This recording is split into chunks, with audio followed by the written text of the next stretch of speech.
Hello, everyone. Today I'm going to talk a little bit about the See You at the Poll rally. As always, historians must be objective and honest in their investigations. First off, when I was studying a little bit of the history behind this, I visited an article, O Say, Can You Pray, by David Van Bema and Emily Mitchell. Now, a See You at the Poll rally is an annual event where students meet at their flagpole at their school on the third Wednesday in September. They often have other events associated with, but they come and they often pray together for the school, pray for their community, pray for government. Nowadays, there might be other things like singing or the reading of the Bible. Now, this originated in Texas in 1990 when a few students told their youth pastor, Billy Beckham, that they were feeling called to pray at the flagpoles of their school. And then shortly after, a Southern Baptist youth coordinator got hold of the idea and wanted to make it a statewide event. So as they promoted it, they predicted that about 5,000 students would show up and participate that first year. But estimates are that there were over 48,000 students that participated in it that year. The next year it did go countrywide. By 1993, the estimates are that there were about 1 million students, and then by 1997 that had already doubled. Debbie Graves' article, Students Gathering to Pray at the Poll in the Austin American-Statesman, was written in 1990, and right off the bat kind of starts discussing some of the controversy with this. So separation of church and state was one of the big controversies. Jim Harrington, the director of Texas Civil Liberties Union, was quoted in this article as saying how they were getting many complaints about students doing this, that they could only do it if it was student-led, no faculty sponsor, and they were trying to keep a very close eye on the event to make sure the Constitution wasn't being violated. So the lawfulness of this, a sort of prayer in public school was already being questioned.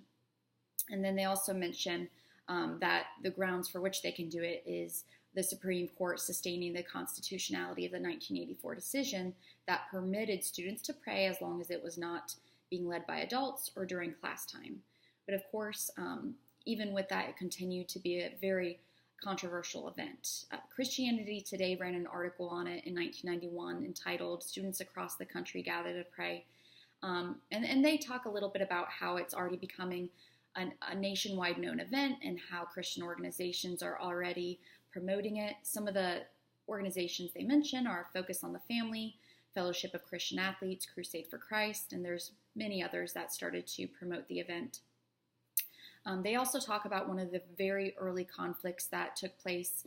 Two high school girls who were participating in Illinois were arrested at their event on charges of mob action during that time.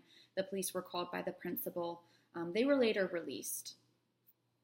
Pamela Coyle, in her article, The Prayer Pendulum, in the ABA Journal, talks a little bit about some of the other, conflicts that resulted from this. In 1992, there were students in Corpus Christi, Texas, that were dispersed by school officials, and they were told they weren't allowed to do it and that what they were doing by praying at the flagpole was illegal.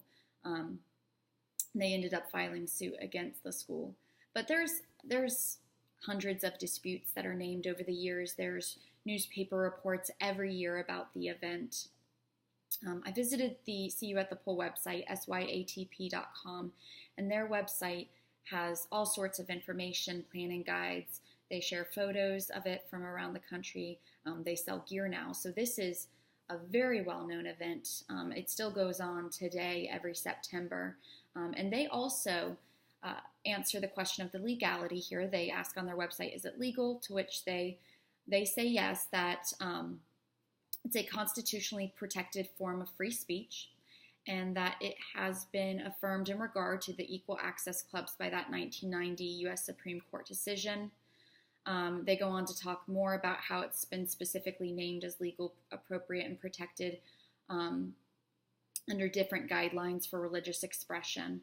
And they mention in their articles or in their website as well that they encourage students who are told they can't do it to not argue about their legal rights, but bring an adult to speak to the authorities later or hold it off campus. So they even address some of those issues that have come up. But See You at the Pole rally is a nationwide known event since 1990. It's been one of the biggest events for students in the Christian community. Thank you.